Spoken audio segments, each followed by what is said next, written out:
ওনার মিজান ভাইয়ের আগের টোকেন সম্বন্ধে বলি। হ্যাঁ, আপনারা কেউ ভুল বুঝবেন না। হ্যাঁ, আপনারা আরে ভাই আপনারা কেউ এই টোকেন নিয়ে ভুল বুঝবেন না। এই টোকেন কিন্তু অ্যাভেলেবেল বানানো যায়, তাই না? ইতিমধ্যে দেখছেন ওনার পাশে একটা দোকানে একটা হোটেল হয়েছে না? এটা কিন্তু একটা প্রতিহিংসা। তো প্রতিহিংসার কারণে হয়েছে, স্বাভাবিক, সবাই বুঝি। কিন্তু এখন এই টোকেন কিন্তু বানায় এই লোকের ফতুর বানিয়ে দিতে পারে। এই লোকে যখন দেখবে লাভ হয় না, তখন লোকটা পালায় চলে যাবে না?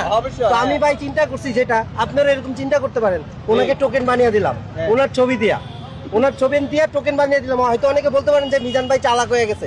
আসলে মিজান ভাই চালাক হয় না, আমরা ওনারে নিয়মের মধ্যে আনতে চেষ্টা করছি। আমাদের প্রত্যেক মানুষের চেষ্টা করবো যে সবাইকে নিয়মের মধ্যে আনানোর চেষ্টা করার জন্য। তো ওনারা নিয়মের মধ্যে আনানোর চেষ্টা করছি। হয়তো অনেকে বলতে পারেন যে ভাই ওনার ছবি দিচ্ছেন, সৌজন্যের নাম দিচ্ছেন কেন? ভাই আমি এটার জন্য সরি। সৌজন্যের নাম দিচ্ছি এই কারণে যে মানুষ বুঝুক ওনাকে সৌজন্যমূলক এটা কেউ দিয়েছে, উনি নিজ থেকে তৈরি করে না। এটাকে নেগেটিভ মনে করবেন, এটাকে পজিটিভ মনে করে উনি যেন 10টা কার্ড ঠিক মতো বিক্রি করলে 2টা মানুষে ফ্রি খাওয়াইতে পারে, 10টা লোকের টাকার বিক্রি টাকা দেয়।